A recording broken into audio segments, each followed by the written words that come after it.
Microsoft এক্সেলে আজ দেখাবো cash memo. কীভাবে একটি ক্যাশ মেমো কম্পিউটারাইজ করে বের করা যায় সেটা আজ দেখাবো।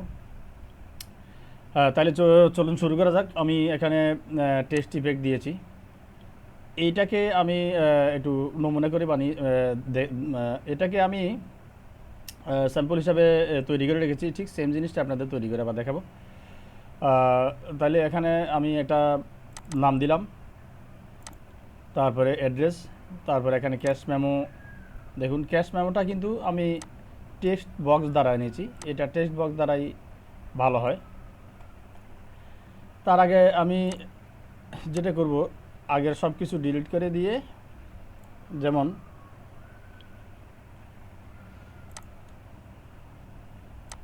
দেখুন এখানে আমি ব্যাকগ্রাউন্ড কালারটা তুলে দিব। এই যে এই জায়গায় ক্লিক করে ব্যাকগ্রাউন্ড কালারটা নো-ফিল দিয়ে দিলে সমস্ত ব্যাকগ্রাউন্ড কালারটা উঠে যাবে। এখানে আমি ক্যাশ মেমোটা ডিলিট করে দিই। প্রথমে আমি যেটা নেব, রো কলাম নেব। এটাকে, এই রোটাকে আমি কি করছি, মার্জ করছি। এটা কিন্তু আগে মার্জ ছিল না। এই যে দেখুন, আবার আমি এখন এটাকে কী করবো, মার্জ করে আমি এখানে কিছু টেক্সট লিখব। এখানে আমি কিছু টেক্সট লিখব।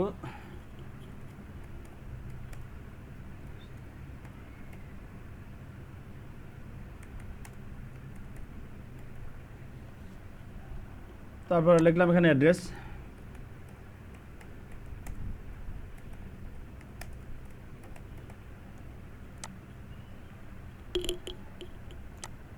এখানে আমি দিলাম হলো নাম্বার, মেমো নাম্বার দিলাম।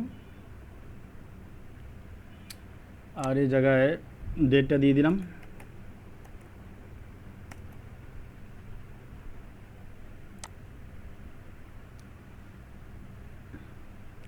এখানে দিলাম কাস্টমার নেম।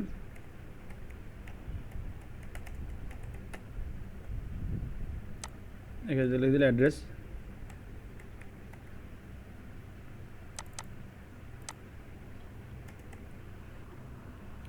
তাহলে আমি এটা অ্যাড্রেস দিয়ে এখানে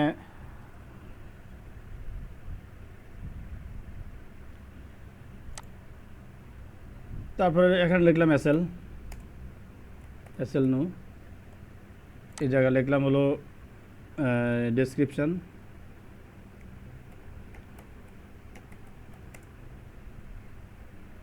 এখানে লিখলাম প্যাক সাইজ।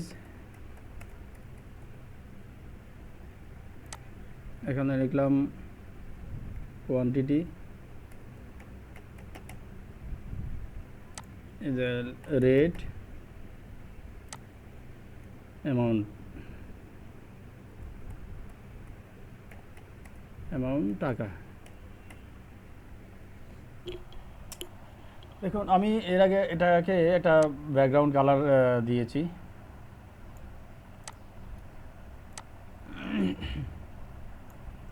এখন ব্যাকগ্রাউন্ড কালার দিতে হলে যে এই জায়গায় ক্লিক করতে হবে আপনাকে, এই বাকেটে, ব্যাকগ্রাউন্ড বাকেটতে ক্লিক করতে হবে। আমি এই কালারটা বোধহয় সিলেক্ট করেছিলাম, সম্ভবত এটা সিলেক্ট করেছিলাম।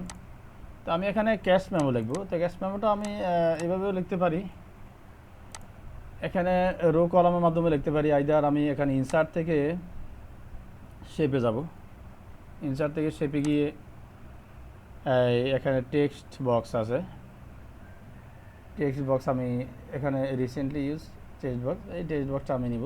এই টেক্সট বক্সটা নিয়ে জাস্ট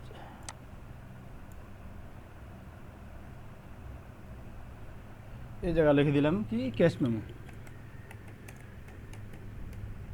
আপনারা যদি রো কলামে লিখতে চান সেটা পারেন, কোনো সমস্যা নেই। এখানে ফন্ট সাইজটা আমি বাড়া দিলাম, ফন্ট সাইজটা দিয়ে দিলাম এখানে 15। একটু ছোটো দেখাচ্ছে, আমি এটাকে 25 করে দিই, দেখি কী হয়। 25 করে দিলে বেশি বড় হয়ে যাচ্ছে, এটাকে 20 দিতে হবে। আচ্ছা 20 দিয়ে আমি এটাকে লম্বা করে দিই। হ্যাঁ, হয়ে গেল। তাহলে 20 দিয়ে আমি এটাকে এখন এটাকে ব্যাকগ্রাউন্ড কালার যদি দিতে চাই, ক্যাশ মেমোটাকে আমি ব্যাকগ্রাউন্ড কালার দিব। তাহলে এখানে এই আমি এই ফিল দিয়ে দিলাম, এটা দিয়ে দিলাম জাস্ট একটা লোক দেখার জন্য। আর ফন্টটাকে যদি আমি চেঞ্জ করতে চাই, ফন্টটাকে আমি দিয়ে দিলাম হোয়াইট, তাহলে এটা আরও ফুটে উঠবে। ক্যাশ মেমো,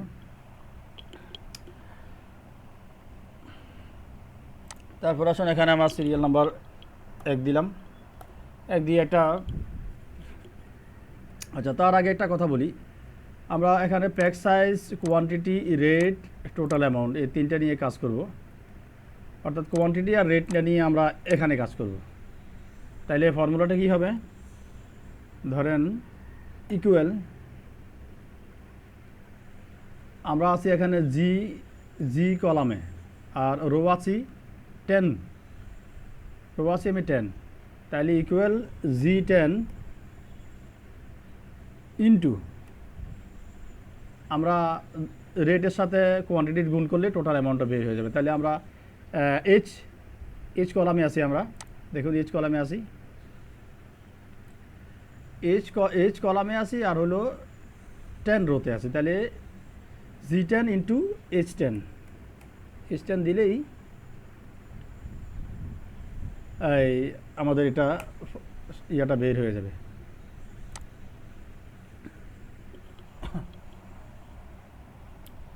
তাইলে আমরা এখানে লিখতে পারি ডেসক্রিপশানে যে আমরা ক্যাশ মেমোটার কী হবে। এটা ইয়েতে যদি আমি লিখি যে সয়াবিন অয়েল, এটা প্যাক সাইজ ধরুন 5 লিটার, একটা প্যাক সাইজ নিলাম 5 লিটার। এখানে কোয়ান্টিটি 5 লিটার কোয়ান্টিটি কয়টা, ধরুন আমি নিলাম 3টে। এখানে রেট বসালাম ধরুন 900 টাকা।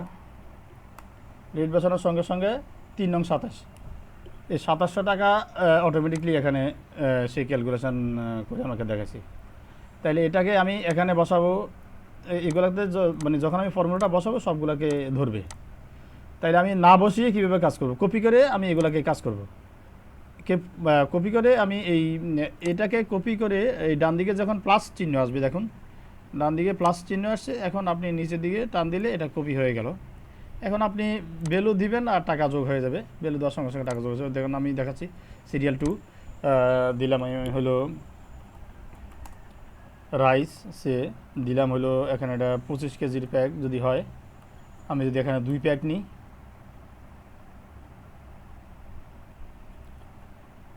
মানে 2 প্যাক নিলাম 25 কেজি, অর্থাৎ 50 কেজি নিলাম।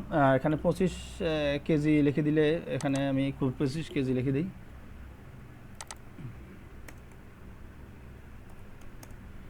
কেজি কোয়ান্টিটি হলো 2টা, অর্থাৎ 25 কেজি 2টা প্যাক সাইজ। এখানে রেট আমি দিলাম সে মনে করেন 1500 টাকা, তাইলে টোটাল 3000 টাকা সে এখানে ক্যালকুলেশন করে বসা দিব। এখানে 3 নাম্বার দিলাম, ডিটারজেন্ট পাউডার লিখলাম,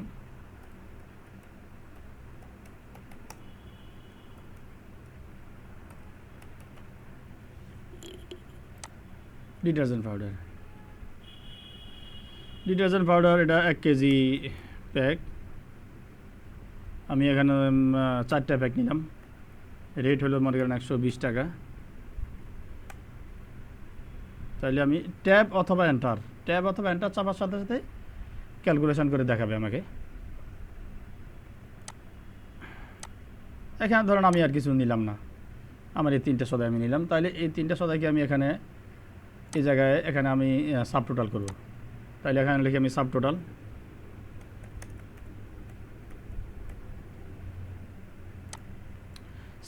আমি ফর্মুলা ইউজ করব ইকুয়াল SUM, সাম দিয়ে ব্র্যাকেট আমাদের আছে হলো দেখুন I10 থেকে এই I10 কোলন I12 বা I13 পর্যন্ত আমি যোগ করি। I13 যদি বিরোধী তারিখ যোগ হবে তাহলে হবে না। I13 যদি যোগ করি তাহলে সে এটা ধরে ফেলছে। I 110 হয়ে গেছে। I10 ইন্টু 13, তাহলে এটা ইকুয়াল সামেশন দেওয়ার পরে এই সামেশন যোগ করে ফেলছে।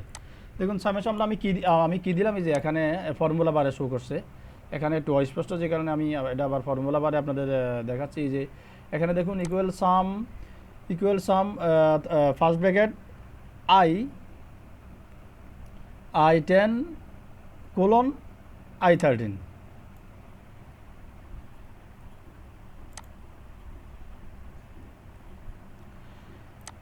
হ্যাঁ, তাহলে আমাদের এই ফর্মুলাটা এইভাবে যোগ করছে। তো আমি দেখুন, আমি আবার আপনাদের একটু সহজ করে আবার দেখাই। আমি যদি এটা ডিলিট করে দিই, তাহলে আমি লিখি ইকুয়াল সাম দিয়ে যদি আমি এই দিক থেকে এটা টান দিই, টান দেওয়ার সঙ্গে সঙ্গে সে যোগ করে ফেলছে, অর্থাৎ সামেশন করে ফেলছে, সবগুলা ভ্যালু যোগ করে ফেলছে। তাহলে আমার এটা এই হয়ে গেল। অর্থাৎ আমি ইকুয়াল সাম লিখে আমি কার্সার রেখে যত দূর টান দিব তত সে ওই রো কলাম ভিত্তিতে সে যোগ করে নেবে, সামেশন করে নেবে। তাইলে এখানে আমি দিলাম লিখলে যে ডিসকাউন্ট যদি ডিসকাউন্ট থাকে আর কি, দেন আমি একটা কন্ডিশন দিয়ে দিলাম যে এই টোটাল ভ্যালুর উপরে সে কত ডিসকাউন্ট পাবে। টোটাল আলাদা করে ডিসকাউন্ট বের করা যাবে, অথবা টোটাল বাজারটার উপরে সেই যে বাজারটা করেছে 6180, 6180, এটার উপরে একটা ডিসকাউন্ট সে পাবে যদি পায়। তাহলে আমি লিখলাম, এখানে আসলে টাকার কোনো হিসাব নাই, এখানে টাকার হিসাব দেখাতে হবে না, আপনাকে রো কলাম দেখা দিলেই সেই ক্যালকুলেশন করে নেবে। ইকুয়াল লিখলাম I14 ইকুয়াল I14 ইন্টু দিয়ে দিলাম এখানে 5%। তাহলে 6180 টাকার 5% 390 টাকা, 309 টাকা, 309 টাকা সে ডিসকাউন্ট বের করে দিয়েছে। তাহলে আমি এখানে গ্র্যান্ড টোটাল অ্যামাউন্ট লিখে দিই, অর্থাৎ টোটাল অ্যামাউন্ট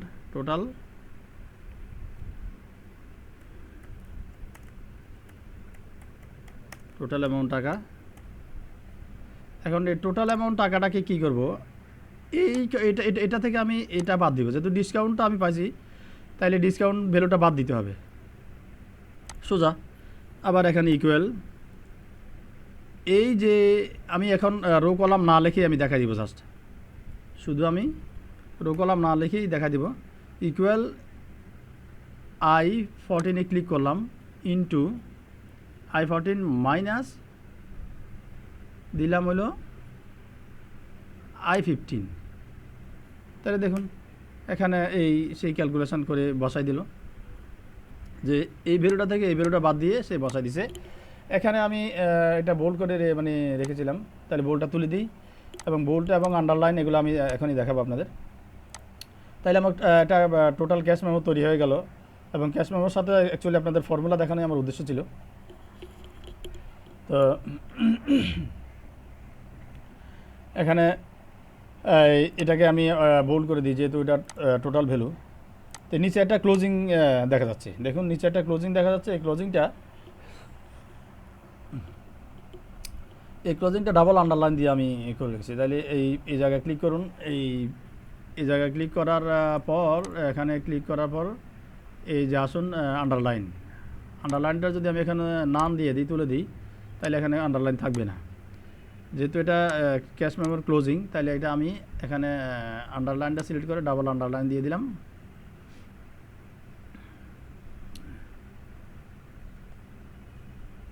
নাম দেওয়া আছে, এখন আমি দিয়ে দিলাম ডাবল। ওকে, তাহলে ডাবল আন্ডারলাইন হয়ে গেল।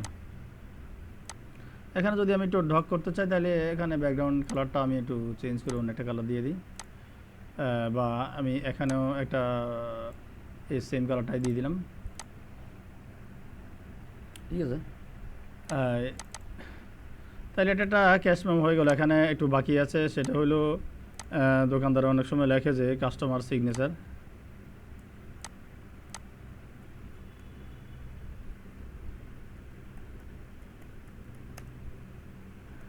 কাস্টমার সাইন আমি সংক্ষেপে লিখে দিলাম। আর এখানে হইলো কাস্টমার সাইনটা আমি নিচে বসাই দিই,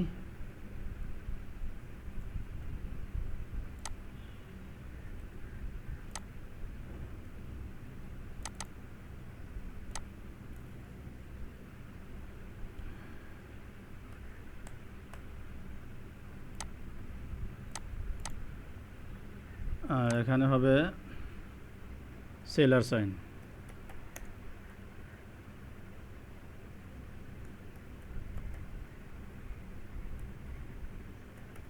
সেলার সাইন, কাস্টমার সাইন, আর এদিকে সেলার সাইন। ফন্টটাকে একটু বড় করে দিলেই হবে। এখানে 11 আছে, এটাকে 13 করে দিই। এটাকে 13 করে দিলাম। দেখুন এটাকেও 13 করে দিলাম। তাহলে কাস্টমার সাইন আর সেলার সাইন এই দুইটা মিলে এই ইয়েটা হয়, মেমোটা কমপ্লিট হয়। এখানে আরও কিছু কাজ আছে, যেমন করলে পয়েন্টটা থাকবে না। তাইলে এই যে কমাতে ক্লিক করলে পয়েন্টটা, সরি, এখানে দেখুন ইনক্রিজ ডিক্রিজ আছে।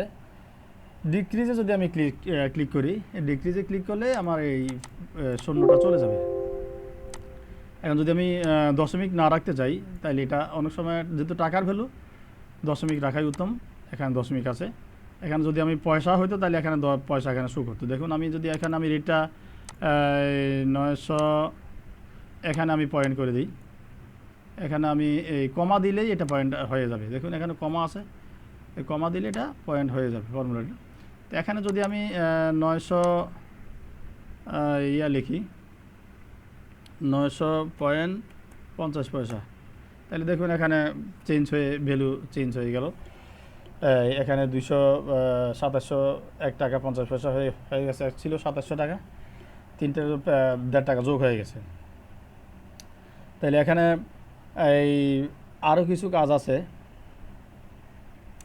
সেটা হচ্ছে এই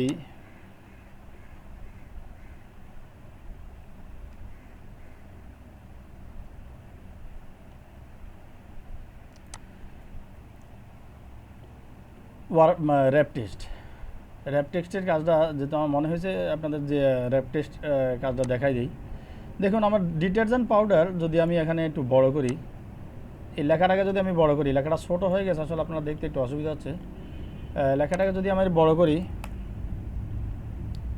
এবং ধরুন আমার এইটুকু ডিটারজেন্ট পাউডার আমি এখানে ব্র্যান্ড লিখলাম যে হুইল, ডিটারজেন্ট পাউডার হুইল। আমার রোটা একটু বড় হয়ে গেছে, তাহলে কী হবে, এখানে ডিটারজেন্ট পাউডার WH উঠে আছে দেখেন। তাইলে আমি কি করব, এটাকে এখন র্যাপ টেস্ট করব। র্যাপ টেক্সট করে দিলে, দেওয়ার সঙ্গে সঙ্গে আমি এই দেখুন এখানে প্লাস চিহ্ন, এটাকে বড় করলে অর্থাৎ 2 লাইন হয়ে গেছে একটা রোর মধ্যে। এটা করতে হলে আপনাকে র্যাপ টেস্টের মাধ্যমেই করতে হবে। র্যাপ টেস্টের মাধ্যমে করা হলেই এটা ঠিক হয়ে যাবে, অর্থাৎ এটা এখানে 2 লাইন হয়ে যাবে। এটাকে যদি আপনি 2 লাইন করতে চান, আমি আবার দেখাচ্ছি। যেমন সয়াবিন অয়েল, এখানে যদি আমি এখানে ব্র্যান্ড লিখি রূপসান্দা, তাহলে কী হলো, এই রূপসান্দা কথাটা সব উঠে নাই। তাহলে আমি এটাকে ধরে এখানে র্যাপ টেস্ট করে দিই। র্যাপ টেস্ট করলেই এটা, র্যাপ টেস্ট করার পরে যে এখানে কার্সরটাকে আনতে হবে, আইনে এই যে এভাবে ক্লিক করে দিলেই নিচে রোটা নেমে যাবে এবং 2টা লাইন এখানে হয়ে গেল। তো বন্ধুরা আজকে এই পর্যন্ত ছিল। আপনারা যারা আমার ভিডিওটি ধৈর্য সহকারে দেখেছেন তাদেরকে অসংখ্য ধন্যবাদ। আর আমার ভিডিওটি ভালো লেগে থাকলে চ্যানেলটাকে সাবস্ক্রাইব করুন। পরবর্তী ভিডিও দেখার জন্য আপনাদের আমন্ত্রণ জানিয়ে এখানে শেষ করছি। আসসালামু আলাইকুম।